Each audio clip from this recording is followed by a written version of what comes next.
আসসালামু আলাইকুম everyone, welcome back to sort by Saba. ইতিমধ্যে নিশ্চয়ই আপনারা জেনে গেছেন উইনার কে হয়েছে সেরা রাঁধুনি সিজন 8 এর। জি হ্যাঁ, সিজন 8 এর উইনার হচ্ছে নিশাত আপু, সেকেন্ড হয়েছেন তামান্না, আর থার্ড হয়েছেন জুয়েরিয়া। আজকে আপনাদেরকে দেখাবো সেরা রাঁধুনির বিহাইন্ড দ্য সিন। আপনারা তো সবসময় টিভিতে দেখেন কি কি হয়, এই দেখেন বিহাইন্ড দ্য সিনে কত বড় একটা টিম আর ক্রিউ কাজ। টেলিভিশনে একটা 40 মিনিট, 1.5 ঘন্টা বা 2 ঘন্টার শো আপনারা দেখে মনে করেন এতটুকু, কিন্তু এর পেছনে যে কত ঘন্টার পরিশ্রম আপনারা আসলে কল্পনাও করতে পারবেন না। এটার এক্সপিরিয়েন্স যারা করে শুধু তারাই জানে। আর স্পেশালি বিহাইন্ড দ্য সিন কত বড় টিম আর ক্রিউ এটার জন্য পরিশ্রম করে সেটা তো না বললেই না। যাই হোক, আমি আমার গত ভিডিওতে বলেছিলাম সিজন 8 এর গ্র্যান্ড ফিনালে হয়েছিল চিন্ময়ত্রী সম্মেলনে। সবার প্রথমে ঢুকতেই একদম সবার সাথে দেখা হওয়া শুরু হয়, একজন একজন করে, শেফ থেকে শুরু করে আমাদের সিজন, বিগত সিজন, এই সিজনের মানুষজন, সাথে আরো বিজ্ঞ যত ধরনের মানুষ আছে, জ্ঞানে গুণী, সবার সাথে না এক ছাদের নিচে দেখা হয়। স্পেশালি কালির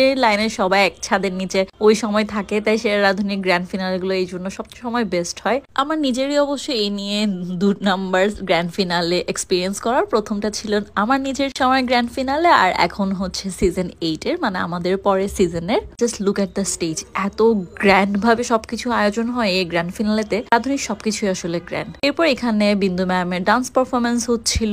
এরপরে এটা ছিল চমক। আমার না চঞ্চল চৌধুরীকে এত ভালো লাগে। সেদিন মৌ আপুর সাথে অ্যাঙ্কার হিসেবে চঞ্চল চৌধুরীও ছিল। আচ্ছা, এখন কে কে নস্টালজিক হয়ে গেছেন তারা মাস্ট কমেন্ট করবেন। এক সময় ওনার গানগুলো মেমোরি কার্ডে সবগুলো ইনসার্ট করে গানগুলো শোনা হতো, একটা অ্যালবাম সাজানো থাকতো আমার। ফোল্ডার করে মেমোরি কার্ডে ওনার সংগুলো একটা আলাদা ফোল্ডারে ছিল।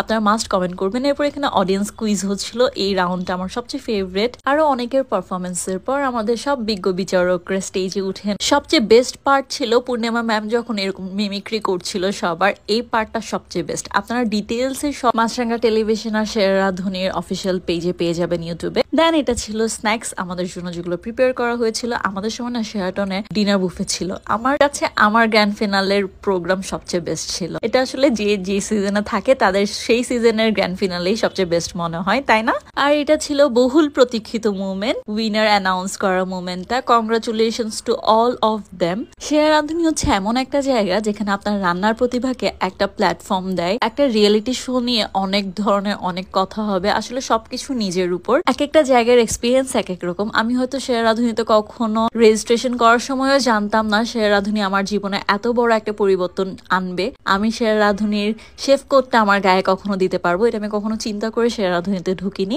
আমার জন্য জীবনে সেরা রাঁধুনি একটা ব্লেসিং হিসেবে কাজ করেছে। ওই যে বলে না, বিজ্ঞান কারোর জন্য আশীর্বাদ, কারোর জন্য অভিশাপ। আসলে জীবনের প্রত্যেকটা ক্ষেত্রে এরকম কিছু জিনিস কারোর জন্য আশীর্বাদ হয়,